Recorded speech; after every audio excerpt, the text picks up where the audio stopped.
How's it going, guys? My name is Zach with the movie Castle, and today we're going to be talking about another new horror movie. And yeah, it's really great. We're getting more movies coming in, and we're getting some really cool horror stuff. Today we're going to be talking about Escape Room Tournament of Champions, the sequel to Escape Room from a few years ago. This is from 2021 and is directed by Adam Robitel and stars Taylor Russell and Logan Miller from the last movie. This is I thought it was a pretty fun movie, but this is a case, and it happens to me every so often, where I leave the theater, I had a good time, it was a fun, cheesy, over-the-top movie, and granted, I do know it's cheesy, and I do know it has its problems, but I really did think this was a fun, crazy, kinetic movie, and I had a really good time. And then I go home and I watch YouTube and I see what other people thought about it, and I find that I'm like one of the few YouTubers that actually likes this movie. I don't know, it happens to me every so often with these horror movies where, like, if they're fun, I really do like them, but then you get all these critics that are like, it has this problem and that problem, and I do get it definitely has problems. There are definitely things wrong with this movie and that, could be improved upon, but overall, I thought it was a really fun, hyper-energetic movie with some really cool puzzles in it, and I don't know why I feel so alone in this opinion, but that being said, if you guys are expecting, because it seems like a big trend on YouTube to trash movies like this, that's not what my channel does anyway, but I also won't be doing that because I had fun. I know it's not a great movie, but I had fun with it. So let's go ahead and start talking a little bit about the plot. No major spoilers, but I do want to say my piece on a few plot points and make sure you guys have a basic understanding as to what the movie's about. But that being said, no major spoilers for this film. For the last film, I'm going to have to talk about part 1 openly, especially because it deals with who survives and stuff. So no major spoilers, but just for this one. So, speaking of the last film, that's actually where we open up. It has a previously on segment, and I know a lot of people found this was weird and felt like it was like TV or something. I always love previously ons. It helps you get refreshed and remember where everything was, especially if it has been a couple years since you saw the last one. I really do appreciate previously ons. They really do help.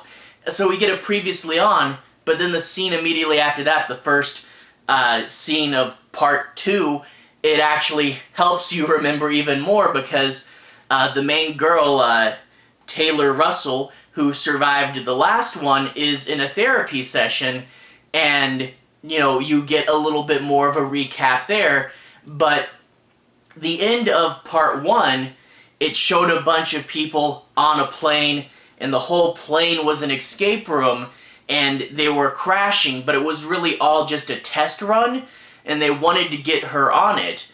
Now, the problem that Minos is having is that turns out she's afraid of flying, and they can't really get her on the plane because she's too scared to fly, and they're like, well, you gotta go to New York eventually, and she decides to just drive there, and that kind of thwarts their plan for the plane escape room rather.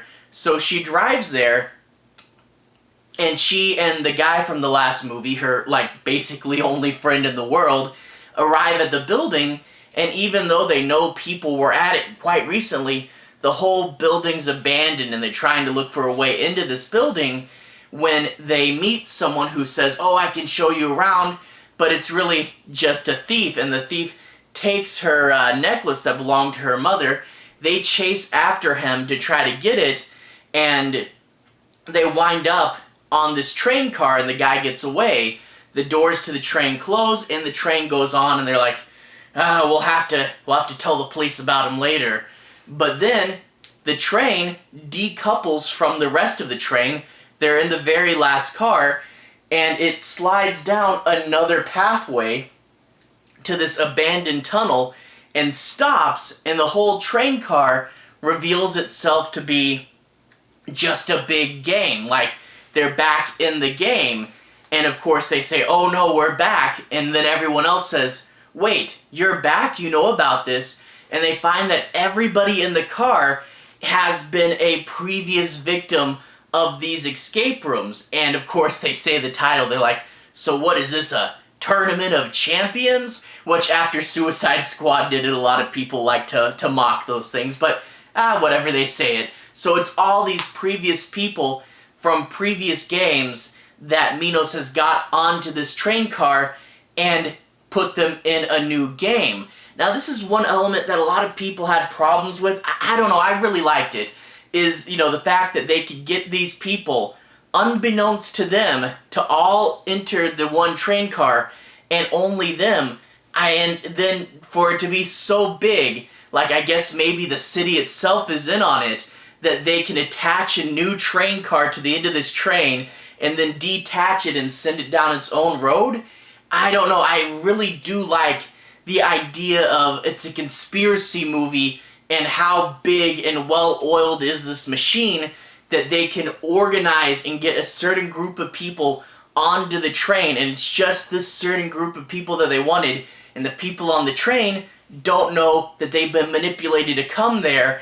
And I don't know, I love when it's a big conspiracy like that, the idea that there's something so big and so grandiose that they could order seemingly random events and make it all seem like this is happening by choice, but it's really not. And, I don't know, maybe it's just if you're a conspiracy nerd versus if you're not, but, to say it's a big conspiracy and show all these moving little pieces that you wouldn't think of necessarily, I really did like that. But anyway, after that we get all the escape rooms. Now, I'll try not to spoil too much about exactly how they work, but that being said, I went back and watched the trailer to this movie after I watched the movie, and boy, in retrospect, do they show you a lot of what happens in this movie. And I watched the trailer back when it first came out, but I didn't rewatch it, and I purposely avoided overanalyzing it, which is what I do with a lot of trailers. And yeah, if you were to overanalyze the trailer and then go into the movie, you could figure out a lot. Someone I was with was like, oh yeah, I knew that character was gonna live because they were in a scene later on. And I'm like, yeah, if I had paid more attention, that might have ruined it. But so talking about these rooms a little bit loosely, we obviously get the first train car, and it's a big electricity trap. You get a bank trap later where it's a whole main hallway of a bank complete with a big vault, and it's a really cool laser trap. You do get a New York City street. Again, the trailer, they think they made it out, but the whole street is a lie. And you also get a beach scene as well. And I really did love all these little scenes. They're all have a New York City feel to them. I mean, the beach is a bit of an outlier, but, New York streets, a big, giant, cool bank vault, the train, I really did like that they have this cool, real-world New York feel to them, but they're all traps, and plus they're all telling a story. In the last movie, it was pieces of their own story, but this movie, it's telling a story, something about a young girl, and you can see pieces of the story throughout the traps, and you're like, okay, who is this young girl they're talking about? What's the plot there? And I did like trying to figure that out. I wish it was a bigger story, and it is kind of small, but I really did like that all the traps were trying to tell you something. And with the traps too, this is really what I really did like about the movie is all the little details, Like, one of the traps is the hourglass beach, where they're on the beach and, they think they're outside, but it's all room projected around them. And that was Hourglass Beach, and then throughout the movie, you can actually find other hourglasses hidden throughout the rest of the movie, which I thought was a really good touch. And I did like, they have to climb up on the lighthouse, but the lighthouse obviously isn't as big as a real lighthouse should be, so they use that fake Disney foreshortening where the stuff at the top of the lighthouse is really, really tiny, but it looks like it's just really far away. So when they climb up to the top of the lighthouse, they're like ducking down, and like the whole big room at the top of the lighthouse is like half the size it should be. I really did like weird little details like this, and there's so many things you can scan around, you know, because they're looking for clues. You're also looking for clues and trying to find, you know, fun stuff, and there's some cool ideas and cool Easter eggs, and there's just so many little things in the background that you can analyze, and sure, a lot of it doesn't pan out, a lot of it's not related to the traps, but there's so much going on with these sets, and you can tell that they really spent a lot of time designing these sets, you know, weird little mannequins telling the story, and, you know, little repeated things, and, you know, like, you'll see stuff from a previous room, like the train gets reincorporated as a model train later on, and I don't know, I really did like these sets. There's a lot to analyze and take in. Now, these traps are bigger and over the top because, you know, you're doing a sequel. You gotta be bigger and over the top. And a lot of people say that it's implausible that they would actually figure out all these traps, and yeah, sure, I guess it is, but it's a movie. Implausible stuff happens in movies all the time, and then you get people making fun of, there's a line towards the end where they're like, it was all too easy, and they're like, really? It was too easy, huh? But I don't know. I mean, movies are always so over the top that I find that I'm used to suspending my disbelief. But the traps are over the top and crazy, and you get things like the train electricity trap where it's shooting electricity everywhere. And yeah, pretty big and crazy, but I don't know. I thought they were fun.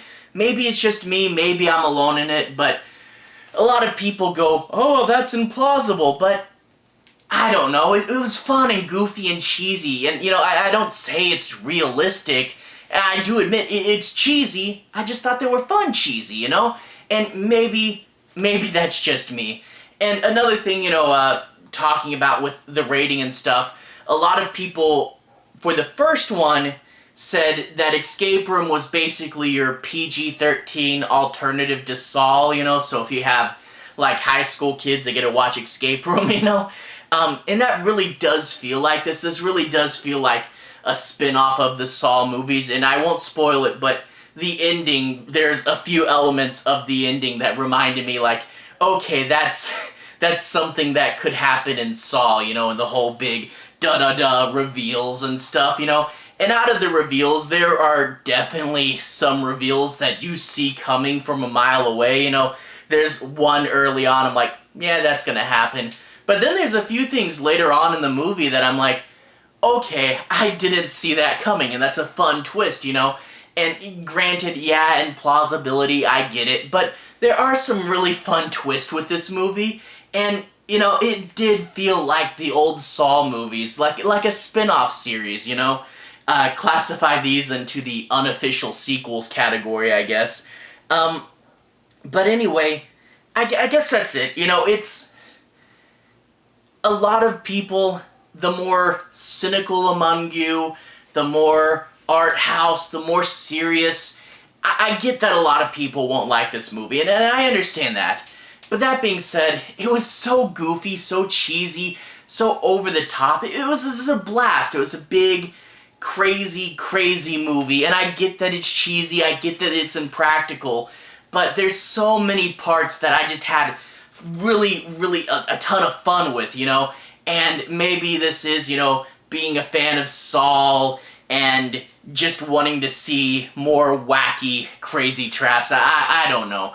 But I had fun with this movie. I know technically it's not a good movie, but just to go and watch some cheesy, over-the-top stuff, I really did like this, and I think if you have a sense of, you know, humor about you and you like to go and watch cheesy stuff, this is fun. And, you know, it's like, it's more of the first one, but, you know, the traps are bigger and crazier. So if you like the first one and you don't mind the idea of a bigger, crazier movie, it's not super plot heavy. I know a lot of people wanted to find out more about Minos and get more of a peek behind the curtain, but it's really more just about having fun with big, crazy traps, and that's really what it is.